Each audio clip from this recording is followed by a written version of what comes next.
Hi, ಎಲ್ರಿಗೂ Indian palette ಚಾನಲ್ಗೆ ಸ್ವಾಗತ. ನಾನಿವತ್ತು ನುಗ್ಗೆ ಸೊಪ್ಪಿಂದ ಪತ್ರೊಡೆ ಮಾಡೋದು ತೋರ್ಸೋಣ ಅಂತ ಇದ್ದೀನಿ. ಅದಕ್ಕೆ ಏನೇನು ಪದಾರ್ಥಗಳು ಬೇಕಂತ ನೋಡೋಣ ಒಮ್ಮೆ. ನುಗ್ಗೆ ಸೊಪ್ಪು, ತೆಂಗಿನಕಾಯಿ ತುರಿ, ಒಣಮೆಣಸಿನ್ಕಾಯಿ, ಬೆಲ್ಲ, ಧನಿಯಾ, ಉದ್ದಿನಬೇಳೆ, ಜೀರಿಗೆ, ಮೆಂತ್ಯ. ನಾನು ಅಕ್ಕಿನ ಸ್ವಲ್ಪ ಮೊದಲೇ ನೆನೆಸಿಟ್ಕೊಂಡಿದ್ದೀನಿ. ಹಾಗೆ ಹುಣಸೆ ಹಣ್ಣು ಬೇಕು, ಅದು ಕೂಡ ನಾನು ನೆನೆಸಿಟ್ಕೊಂಡಿದ್ದೀನಿ. ಇಂಗು, ಉಪ್ಪು, ಸ್ವಲ್ಪ ಎಣ್ಣೆ ಬೇಕು. ಮೊದಲಿಗೆ ನಾನು ಪತ್ರೊಡೆ ಮಾಡೋಕ್ಕೆ ಸ್ವಲ್ಪ ಮಸಾಲೆ ಎಲ್ಲ ಹುರ್ಕೋತೀನಿ. ಈಗ ಸ್ವಲ್ಪ ಎಣ್ಣೆ ಹಾಕೋತಿದ್ದೀನಿ. ಮೊದಲಿಗೆ ನಾನು ಧನಿಯಾ ಹುರ್ಕೋತಾ ಇದ್ದೀನಿ. 1-2 ಟೇಬಲ್ ಸ್ಪೂನಷ್ಟು ಹಾಕ್ಕೊಂಡಿದ್ದೀನಿ.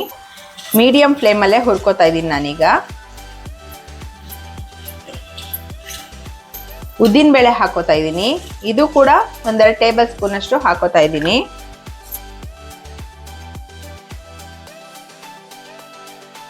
ಒಂದು 1/4 ಟೀ ಸ್ಪೂನಷ್ಟು ಮೆಂತ್ಯ ಹಾಕೋತಾ ಇದ್ದೀನಿ, ಜಾಸ್ತಿ ಬೇಡ. ಹಾಗೆ 1 ಟೀ ಸ್ಪೂನಷ್ಟು ಜೀರಿಗೆ ಹಾಕ್ತಾ ಇದ್ದೀನಿ.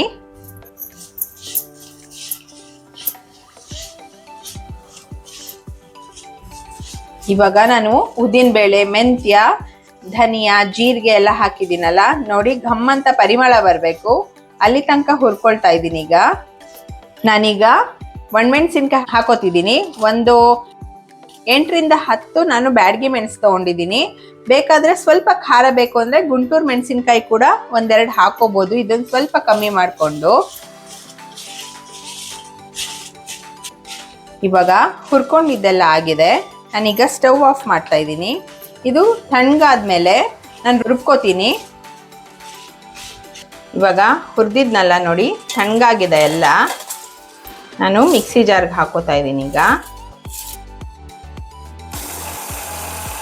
ಈಗ ನಾನು ಪುಡಿನ ಈ ರೀತಿ ಮಾಡ್ಕೊಂಡಿದ್ದೀನಿ ತರ್ತರಿಯಾಗಿ.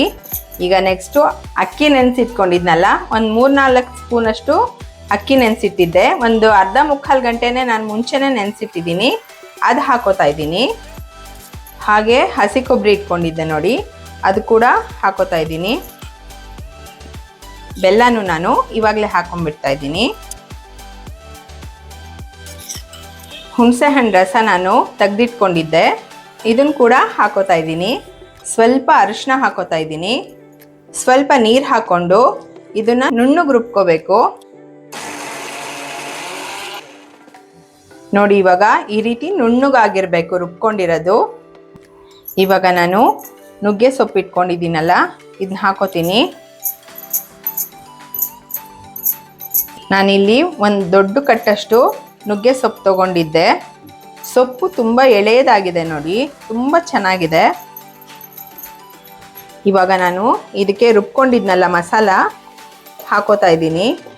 ಸಾಮಾನ್ಯ ಕೆಸುವಿನ ಸೊಪ್ಪಿರುತ್ತಲ್ಲ, ಅಥವಾ ಕೆಸುವಿನ ಎಲೆಯಿಂದ ಮಾಡ್ತಾರೆ ಪತ್ರೊಡೆನ. ನಾನು ಉಪ್ಪು ಹಾಕ್ತಾ ಇದ್ದೀನಿ. ಈಗ ಇದು ಉಡುಪಿ ಕಡೆ ಎಲ್ಲ ಜಾಸ್ತಿ ಮಾಡ್ತಾರೆ, ಕರಾವಳಿ ಸೈಡ್ ಮಾಡೋ ಅಂಥ ಒಂದು ಡಿಶ್ ಇದು. ನಾನು ಇವತ್ತು ನುಗ್ಗೆ ಸೊಪ್ಪಿಂದ ಮಾಡ್ತಾ ಇದ್ದೀನಿ. ಇದು ಕೂಡ ತುಂಬ ರುಚಿಯಾಗಿರುತ್ತೆ.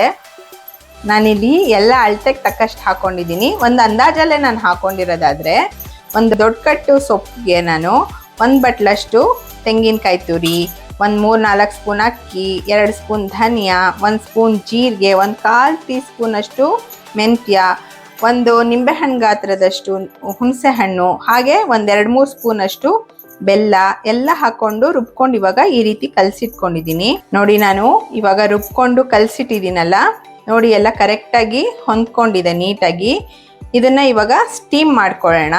ಮೊದಲಿಗೆ ನಾನು ತಟ್ಟೆ ಇಡ್ಲಿ ಸ್ಟ್ಯಾಂಡ್ಗೆ ಎಣ್ಣೆ ಸವರ್ಕೊಂಡು ಇಟ್ಕೊಳ್ತಾ ಇದ್ದೀನಿ ನೋಡಿ. ನಾನು ಇವಾಗ ತಟ್ಟೆ ಇಡ್ಲಿ ಸ್ಟ್ಯಾಂಡಲ್ಲಿ ಮಾಡ್ತಾ ಇದ್ದೀನಿ. ಮಾಮೂಲಿ ಇಡ್ಲಿ ಸ್ಟ್ಯಾಂಡ್ ಇರುತ್ತಲ್ಲ, ಅದ್ರಲ್ಲಿ ಕೂಡ ಇಡ್ಲಿ ಸ್ಟ್ಯಾಂಡ್ಗೆ ಸ್ವಲ್ಪ ಹಾಕಿ ಮಾಡ್ಬೋದು.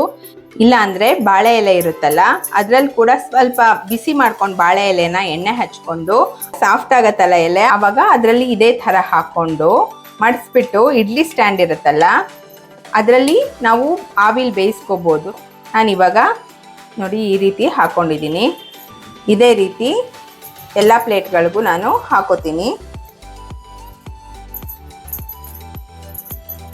ಇದನ್ನು ನಾನು ಈ ಥರ ತೆಳು ಲೇಯರ್ ಹಾಕ್ಕೊಂಡಿದ್ದೀನಿ. ಈ ಸೌಟಲ್ಲಿ 1-2 ಸೌಟ್ ಹಾಕ್ಕೊಂಡು ನಾನು ಮಾಡ್ಕೋತಾ ಇದ್ದೀನಿ.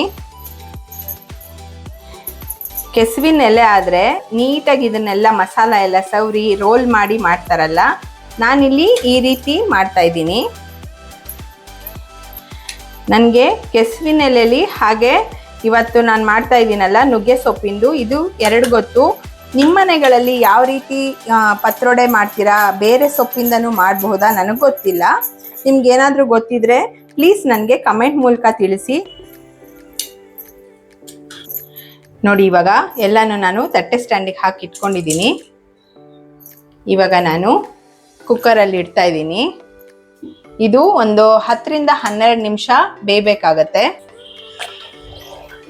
ಇವಾಗ ನಾವು ಸ್ಟೀಮ್ ಮಾಡ್ಕೊಳ್ಳೋಣ. ಒಂದು 15 ನಿಮಿಷದಷ್ಟು ಸ್ಟೀಮ್ ಮಾಡ್ಕೋಬೇಕಾಗತ್ತೆ. ಇವಾಗ ನಾನು ಒಂದು 15 ನಿಮಿಷ ಆಗ್ತಾ ಇರೋ ಹಾಗೆ ನಾನು ಸ್ಟವ್ ಆಫ್ ಮಾಡ್ಕೊಂಡಿದ್ದೆ.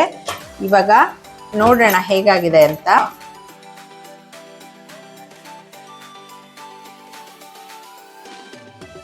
ಈಗ ತೆಗೆದಿಟ್ಕೊಳ್ಳೋಣ ಪ್ಲೇಟ್ನ ಒಂದೊಂದೇ. ಇವಾಗ ನೋಡಿ ಚೆನ್ನಾಗಿ ಬೆಂದಿದೆ. ಇದು ಸ್ವಲ್ಪ ಆರ್ಬೇಕಿದು. ಆಮೇಲೆ ಒಂದು ಒಗ್ಗರಣೆ ಹಾಕೊಂಡ್ಬಿಡೋಣ ಇದಕ್ಕೆ. ಇವಾಗ ತಣ್ಣಗಾಗಿದೆ ನೋಡಿ. ನಾನು ಎಲ್ಲನೂ ಈ ರೀತಿ ತೆಗೆದಿಟ್ಕೊಳ್ತಾ ಇದ್ದೀನಿ ಮೊದಲಿಗೆ.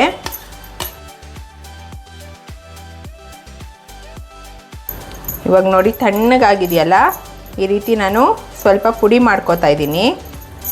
ಇದನ್ನು ಒಂದು ಒಗ್ಗರಣೆ ಮಾಡ್ಕೊಳ್ಳೋಣ ಈಗ.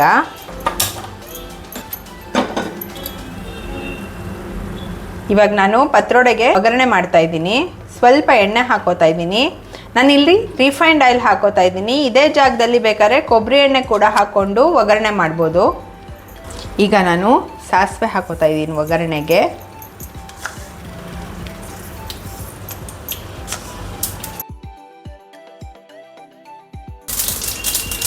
ಇವಾಗ ಸಾಸಿವೆ ಹಾಕ್ತಿದೆ ನೋಡಿ, ಹಿಂಗೆ ಹಾಕ್ತಾ ಇದ್ದೀನಿ ಸ್ವಲ್ಪ. ಇವಾಗ ಇದನ್ನು ಪುಡಿ ಮಾಡಿ ಇಟ್ಕೊಂಡಿದ್ನಲ್ಲ ಹಾಕೋತಾ ಇದ್ದೀನಿ ಎಲ್ಲನೂ. ನುಗ್ಗೆ ಸೊಪ್ಪಲ್ಲಿ ತುಂಬ ಐರನ್ ಕಂಟೆಂಟ್ ಇರುತ್ತೆ, ತುಂಬ ಒಳ್ಳೆಯದು ಆರೋಗ್ಯಕ್ಕಂತೂ ಇದು. ಇವಾಗ ನೀಟಾಗಿ ಒಗ್ಗರಣೆಯಲ್ಲಿ ಪತ್ರೊಡೆಯನ್ನು ಕಲಿಸ್ಕೊಳ್ಳೋಣ. ನಾನಿವಾಗ ನುಗ್ಗೆ ಸೊಪ್ಪಿಂದ ಮಾಡಿದ್ದೀನಲ್ಲ, ಇದಂತೂ ಆರೋಗ್ಯಕ್ಕೆ ತುಂಬ ಒಳ್ಳೆಯದು. ನುಗ್ಗೆ ಸೊಪ್ಪು ಇದರಲ್ಲಿ ಫೈಬರ್ ಕಂಟೆಂಟ್ ಇರುತ್ತೆ, ಹಾಗೆ ಕೂಡ ಐರನ್ ಕಂಟೆಂಟ್ ತುಂಬ ಇರುತ್ತೆ. ಈ ನುಗ್ಗೆ ಸೊಪ್ಪಿಂದ ಬೇಳೆ ಹಾಕಿ ಪಲ್ಯ ಕೂಡ ಮಾಡ್ಬೋದು.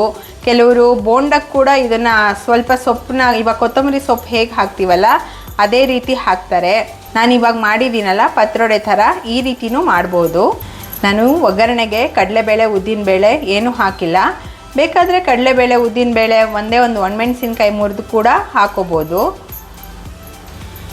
ಈ ಪತ್ರೊಡೆ ಸಾರನ್ನದ ಜೊತೆಗೆ ಮತ್ತು ಹುಳಿ ಅನ್ನದ ಜೊತೆಗೆ, ಇಲ್ಲಾಂದರೆ ಈವ್ನಿಂಗ್ ಸ್ನ್ಯಾಕ್ಸ್ ಥರ ಒಂದು ಬಟ್ಲಲ್ಲಿ ಹಾಕ್ಕೊಂಡು ಸುಮ್ಮನೆ ಒಂದು ಕಾಫಿ ಟೀ ಜೊತೆಗೆ ತಿಂತಾಯಿದ್ರೆ ಕೂಡ ರುಚಿಯಾಗಿರುತ್ತೆ ಇದು. ನಾನೀಗ ಸ್ವಲ್ಪ ಹಸಿ ಕೊಬ್ಬರಿ ಹಾಕ್ತಾಯಿದ್ದೀನಿ ಮೇಲೆ. ಬೇಕು ಅಂದರೆ ಹಸಿ ಕೊಬ್ಬರಿ ಹಾಕೋಬೋದು, ಇಲ್ಲಾಂದರೆ ಪರವಾಗಿಲ್ಲ. ನಾವು ರುಬ್ಬಕ್ಕೆಲ್ಲ ಹಾಕ್ಕೊಂಡಿರ್ತೀವಲ್ಲ, ಪರವಾಗಿಲ್ಲ. ನೀವು ಒಮ್ಮೆ ಮನೆಯಲ್ಲಿ ಈ ರೀತಿ ನುಗ್ಗೆ ಸೊಪ್ಪಿಂದ ಪತ್ರೊಡೆ ಮಾಡಿ ನೋಡಿ. ಹೇಗೆ ಬಂತು ಅಂತ ನನಗೆ ಕಮೆಂಟ್ ಮೂಲಕ ತಿಳಿಸೋದನ್ನು ಮರಿಬೇಡಿ. ಹಾಗೆ ಪ್ಲೀಸ್ ಲೈಕ್, ಶೇರ್, ಸಬ್ಸ್ಕ್ರೈಬ್ ಮಾಡೋ ಮೂಲಕ ಹೀಗೆ ನಮ್ಮನ್ನು ಸಪೋರ್ಟ್ ಮಾಡ್ತಾಯಿರಿ. ಮತ್ತೆ ಮುಂದಿನ ವಿಡಿಯೋದಲ್ಲಿ ಸಿಗೋಣ. ನಮಸ್ಕಾರ.